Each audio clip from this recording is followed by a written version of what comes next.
This is Front Row, and in case you're joining us now, well, we are looking at moral decay, particularly on our youth. In case you're joining us now, the panelists that we have Simon Bevy, who's the Executive Director and Founder of Transform Nations, Dr. Catherine Siengo Mutisia, who is a consultant psychiatrist, and Catherine Nadida, who is a trainer raising future parents. Just before we took the break, we were talking about the cane and sparing the rod. I'd be interested in hearing your take on this, Dr. Mutisia, on whether this is something that maybe we need to explore, because it seemed to work for us and it doesn't seem to work when we put it aside. I'm not sure whether you're convinced that sparing the rod spoils the child. Dr.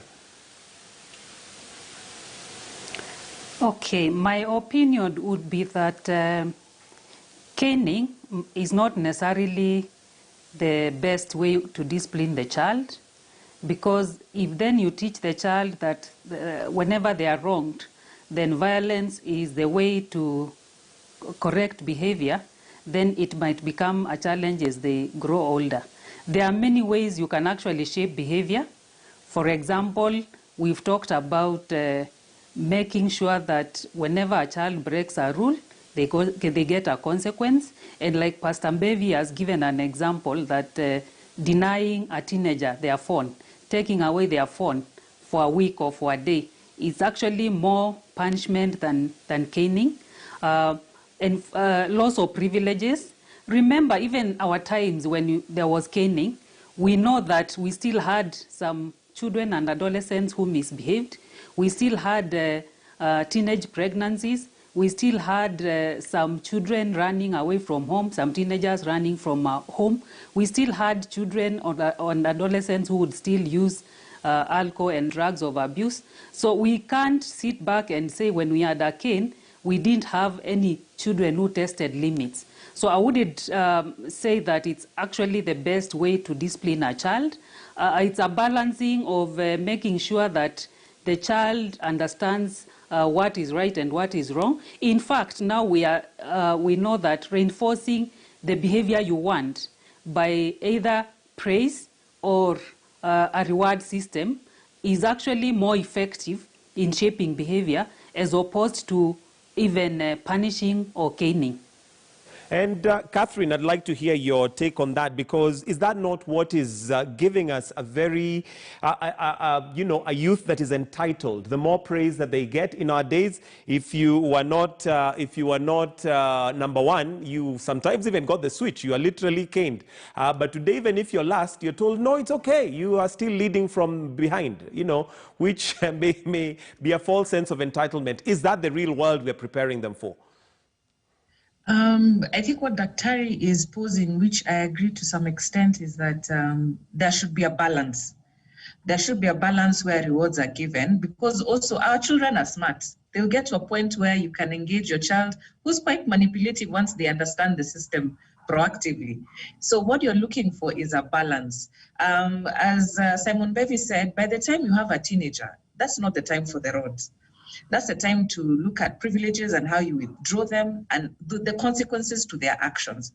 I remember growing up, some parents would leave their children in police cells just to reiterate a point, to see the consequences of their actions because they were found having stolen something. Of course, behind the scenes, the parents would have talked to the policemen for no harm to come to the child. That is one way of showing your child some consequences. So I do agree that we need to create a balance, that we can give some rewards, but at the same time, we are not giving you everything also, because we have to teach you moderation also in life, because we are preparing you also for the world. So we can't just sit there and just give you everything as well. Bevy, your thoughts on that, on entitlement. We have a generation that is very entitled, and that can also become a danger, because they're the same people that will probably challenge you tomorrow when you tell them you can't use the car. They'll be like, no, but they literally can challenge you. I think that's true, Mike. We have seen a lot of that. And I think what both Catherine and Christine are saying, that we cannot spoil our children and cushion them for everything. I think there's a lot of cushioning, a lot of saying, don't worry, I'll pick up the consequences of your action. And a lot of parents feeling like they are being loving towards their children, but there's a place where you allow the children to be able to face their consequences. I mean, for example, there's a time my son came and told me, write to the teacher on my book and say that I was busy. That's why I did not do my homework. I said, well, as long as I know you were not busy, you watched some TV and did a few other things. And so I'm not writing. I'm just saying you did not do your homework. The teacher should do what is necessary. So being able to allow the children to be responsible for their action, not over cushioning them, doing their rooms, washing their clothes, and they'll never grow up to know that they need to be able to carry their consequences. Lastly, Mike, I think many times we lose authority with our children. The way we talk to them, and authority is not being rough. Recently, I went to this school before COVID. That's what reason it is. Before COVID, I went to this high school. There were like 600 boys sitting down in this auditorium, and the principal was talking to them, the head teacher, and they were murmuring. They were talking all over the place, and the teacher continued to talk as they were talking. When I stood up, and as you can see, I'm soft-spoken, I just stood up and said to the teenagers, the teenage boys, well, I'm not going to speak while you're speaking. I did not come here to compete with you. So you either keep quiet or I keep quiet. And if I see any of you talk when I'm talking, I'm going to make you stand up and ask you to say to the entire school what you're saying, or I'm going to ask you to leave so that those who want to listen may listen. Do you know that I was quiet for like 20 minutes? Then one student started to talk to another one. I made them stand. I asked them whether they want to walk out or they want to keep quiet. Nobody else spoke until I finished. So you see, by just exercising my authority and being firm, I had more authority than the head teacher in the school. Right. So I think as parents, we have lost our authority because we are always negotiating. I told you need to go and sleep at 9. They say, no, can I watch one more? You say, okay, that's fine. I think we lose authority, and eventually when we speak to them, we don't seem serious. All right, and we'll come to the boy child and the position of the man in society, because that's something that we, I think, need to discuss and maybe see what role it plays. But let me come to Dr. Mutisia on the question of authority, and maybe just hear your thoughts on whether how we as a society look at authority. And when I talk about authority here, I'm not just talking in the home. I'm talking about authority at our places of work. We challenge authority at our places of work, which was not happening before. We challenge, say, for instance, authority in terms of government. We have a president who can be talked about in a way that would not have been done before. Does that ultimately affect us with time when now it looks at authority from our, from the perspective of a parent? All right, and I think we are going to get Dr. Sengo back. Let me start with you, Catherine. Your thoughts on this. How we view authority generally as a society, does that then trickle and affect authority in the home? Absolutely. If the authority is not learnt at home, then it will be very hard to practice it outside. For example, very basic example, traffic lights, red, amber, green. How many of us actually stand at a traffic light? But it sounds so mundane, so easy, but we teach that at home. We teach that you must respect authority at home. You're firm at home, you keep your word, you don't move boundaries all the time. The children, Daktari said, you keep pushing these boundaries. The children keep pushing it, you have to rein in on that authority. Once it's learnt at home, then it's easy to follow in school. Then it's easy to follow in your workplace. Because you remember that foundation has been set at home. It then follows you throughout life. All right, and so which is which in terms of that authority, Catherine, in terms of do we learn it at home, or is what we are seeing in our society by not looking at authority with the authority that it's supposed to have affecting how people also operate at home? So assuming at home that you've laid the groundwork for the authority training and the children have picked it up, it will take a lot of unlearning for that child, either through peers or otherwise, to unlearn it. So if it's also missing at home, the same will be said to be true, that you will not have it in government, in your workplaces. So at home, we need to lay the foundation. Assuming then, Mike, that we don't have that foundation, you will learn through consequences. The old proverb, Swahili one, asiyefunzwa na mamake, hufunzwa na ulimwengu. Atafunzwa na ulimwengu ama na serikali. All right. That remains ama serikali, yes. All right, let me hear from Dr. Mutisi. I think we have her back. And the question here is, what effect do you think how we look at authority generally, not even just in the home, but for instance, even in terms of government, at our places of work, does that erode how we view authority at home when we cannot respect authority on the roads, in offices, or wherever that we work? We always say even a home is not a democracy.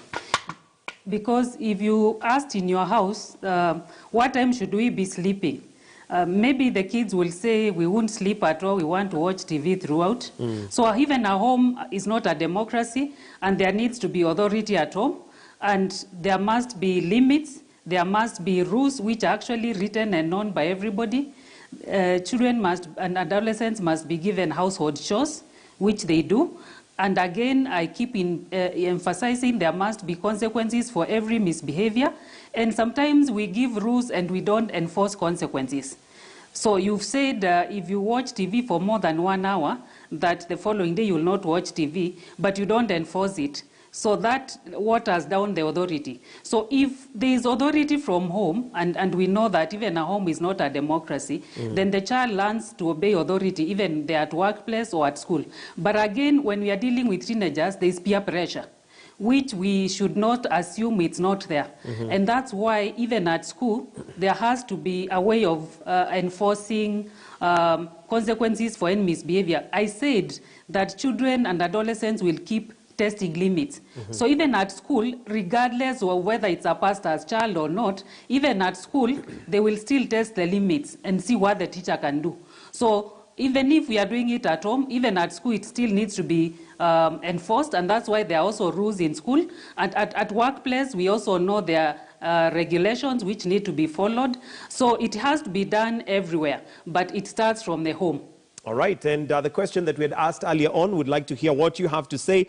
Those of you that are watching from wherever, who is to blame for the increased moral decay in our society? That's the question. Who is to blame for the increased moral decay in our society? Just to look through some of your comments that are coming through, we have Bernard who says, talking to our children by guidance and counseling and also advising them. Well, okay, that I think is a solution that he is giving. We have Matthew who says, through counseling by parenting churches or religious groups, and even the societies should be involved. And we must question ourselves whether where the rain started beating us. Calver says parents should find time for their children. And I guess that's something that we're going to be discussing in the society that we're living in now. Parents seem not to have time for their children. By raising virtual over primitive accumulation, not quite sure what you mean by that, but Senator Tom Kim says that constant guidance and counseling should be key among the youth. Parents should invest more in their children by teaching them character, keeping them busy at home, and monitoring their behavior. Let me read one more from Jacinta, who says, Kenyan parents have shoved their responsibility to teachers for such a long time. They've forgotten what parenting is. It's time to put on their grown-up pants and actually parent up. No more excuses. Adulting, as it is called. So keep your comments coming. We'll keep reading them as we go along. Simon Bevy, the question of parents not, being there for their children. And I'd mentioned one of the areas that maybe we need to look at is the position of the man in the home and the boy child. Your thoughts on this and whether it has an effect on where we are headed as a society in terms of discipline. The man at some point was viewed as a symbol of authority just by his base, by his presence, by his stature. You knew there was authority around, but that has changed. Do you think that is also affecting us? Well, that's true, Mike. All of these things are affecting us. Maybe adding something as well that my learned friend Catherine said a little earlier, that when we model lack of respect for rules, then that's what children see. Yeah, I may tell them at home, you need to sleep at this time. These are the boundaries. This is what you do and what you cannot do. But if I'm with them in the car and I'm overlapping and I'm skipping the lights, then of course the message they're hearing through modeling is louder than what you're saying to them. But secondly, also we need to be able to explain the why, especially for teenagers. I want to know, why is this wrong? Why is it wrong for me to take, a bottle of wine, for example? Many times we just say to these teenagers, this is wrong, you can't do this, but we're not explaining. Talking about parenting and the time they need to have. Mike, we were very surprised last year, and I know it was in the news as well. We did a study as Transform Nations, and out of more than 6,000 people that were interviewed across the nation, the majority of them, it was 78% of them, said they either don't have a father, they are unfathered, or they are underfathered. They have very little involvement of their dad, or they are misfathered, that their dad was either abusive or alcoholic or something else. And when fathers don't get involved with their children, of course, a lot goes wrong. Social scientists and psychologists will tell you the role of a dad and male authority is important. There's a role mom plays, there's a role that dad plays, and especially between 9 and 16, some of the psychologists say that's a time when children are beginning to pull away a little bit from their own mom, because they have known mom very closely for a long time. They're beginning to understand their own individuality, and during that time, the voice of another, which is the voice of a dad, is very important in terms of affirming, in terms of directing, and in terms of enforcing the values. And when parents and fathers are not involved, as social scientists show in studies across the world, that a lot goes wrong, because we need mothers, we need fathers. And for sure, we did a study in Nairobi that showed an average father in Nairobi spend about 15 minutes with their children a day, just being around them. It may not even be engaged, but 15 minutes around their children a day on average. Definitely that's not enough time to engage with the children, talk about what they are struggling with, advise them on issues of drugs and sexuality and all of that. So I think as parents, we need to commit to having enough time to be with our children, interact and talk with them. All right, and let me hear from Catherine, from a lady, the role of father in the family and what responsibility he has, but more importantly, also the boy child. There's been a lot of push for the girl child, and that might be at the expense of the girl child. Would you agree with that argument? I think once we start dividing boy-girl and girl child, then we miss the point. Both of them are important, right, and both of them need to be given effort and time. Personally, I'm raising 2 boys, and I cannot imagine the lack of the presence of the father, because there's some things I cannot do. That time is required. And it's not just 15 minutes out of 8 hours, which the statistics show from the survey Simon and his team took, but we need much more time. This is uninterrupted time that's deliberate, so that the impacts that we're seeing can be lessened. Homes without fathers or father figures, because even in single parent homes, in whatever circumstance, and even in society, we need father figures who can help our boys. We cannot sit here and think that that help is not wanted. And that role has to be continuously emphasized. I feel, yes, there was a time the girl child needed help, but what about the boys? They're equally growing up. Time is not waiting for them, and that input needs to be felt. All right, and I'm also raising 2 boys, and I'd like to think I'm spending time with them. Definitely, I'm sure it's not enough, because it could be more. But question is, what do you do as a parent when you try and spend that time, but you're not able to get through to them? Sometimes they naturally will not want to talk to you about their issues for just virtue of the fact that you're their parent. I would continue by saying the only way you can know your child, and since in management it's very clear for us that you seek to understand to be understood, The same should also be for our children. Spending time with them will enable you get insights onto what they're struggling with. And it's not a one-touch affair. This is a prolonged journey. This is a relationship. It could even take you years to get to the crux of a matter, but you have to start. So spending time is one of them. And you have to be honest about also your difficulties. You know, we present as parents such a glossy look of how our lives are going on that our children don't see us struggle. They need to know that we struggle and how do we navigate through the struggles of life, because you're also equipping them to live by themselves. So that's another thing that we need to emphasize. Then surround them with people that they can also talk to.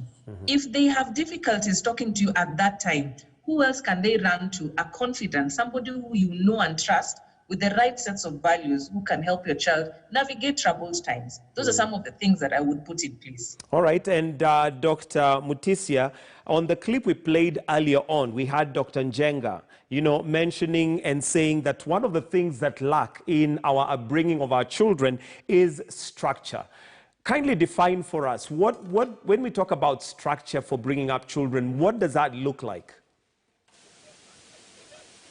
Thank you very much. When we are talking of structure in parenting, we are talking about routines. The same way schools have timetables, even at home we need to have routines, especially in the morning routine, the evening routine. What are the things you do before you finally retire to bed? So we need to have those routines. Again, setting rules is also part of the structure at home. And we know that many parents do not remember that as children grow older, you need to keep changing the rules. So for example, the rules you had for a 6-year-old are not the same rules you're going to have for a 13-year-old. So we need to keep changing rules. Another form of structure at home is being able to give every child a household chore and make sure they do it, and enforcing consequences and loss of privileges. Sometimes timeout, where the child needs to know that whenever they are stressed out, whenever they are feeling like they have reached their boiling point, they need a break, which is also very important for adults. So all those are forms of structure. But I also want to contribute to the debate of the boy child. Mike, you didn't ask my opinion. All right. And yes. As we went round as the mental health task force, we went around the country, and that kept coming up, that the boy child is being left out. And we've had these discussions even among the psychiatrists in Kenya through Kenya Psychiatric Association. And what we are discovering that in Africa, as divorces increase, because we know in the olden times the divorces were not there, so the father figure was always there. So as we have divorces in Africa, we are discovering that the parents do not understand what is co-parenting. So the father completely disappears from the child's life. So that is an emerging aspect of our society now. And father figures are very important for the boy child, because we know that behavior is also shaped through modeling and through copying. So the father figure is very important, and so if the father is not there, then we need either an uncle or an older brother or a father figure. And I would appeal to couples that have divorced, that it's very important for them to sit and agree on co-parenting, because that is missing out, and you end up with a boy who is missing a father figure. All right, and that's well put. And let me hear from Simon Bevy on the same question of structure, as to what really does structure look like. We do know that one of the huge roles that is played in our society by churches and religious organizations is that structure of discipline, is that structure of values, is having a value system, which seems to be, fast getting eroded. What does structure look like to you? Thank you, Mike. I think there's the social structures. I would start with that in what happens in church. Like there are many churches nowadays, and I love that, which have socialization structures. For example, we have rites of passage, we have age sets that meet regularly and go through training and go through conversations. For example, in a few weeks, in fact, we have what we're calling Crowning the Princess, which is girls 13, 14 coming together, learning some values and going through a sort of rite of passage to get to understand. This is who you are becoming. These are the rules that you need to follow. These are the expectations of what is going on. And this is what femininity looks like. So there's a social structures that will socialize the children. But also there are the value structures, and churches play a very important role in that, where there are clear guidelines of how behavior is. For example, love the Lord your God and love your neighbor as yourself. Very simple, but which can help you, get to understand what is right and wrong. But lastly, Mike, is the structures we create in the family. For example, why school works very well for young people is because they know what they are doing at what time. There's a timetable. This is the time you do this. This is how you're supposed to dress. This is how you address your teacher, and this is what happens at whatever time. And with COVID and children coming home, a lot of time, a lot of the places, there was no structure. What time do I wake up? What do I do? What am I supposed to not to do? What time do I go to bed? For how long should I watch television? How do I address my parents? When do I go out to play? When those structures are not there, boundaries, creating boundaries of behavior are not there, then children get lost, and especially the young men. They work a lot better with structures, even more than the girls psychologically.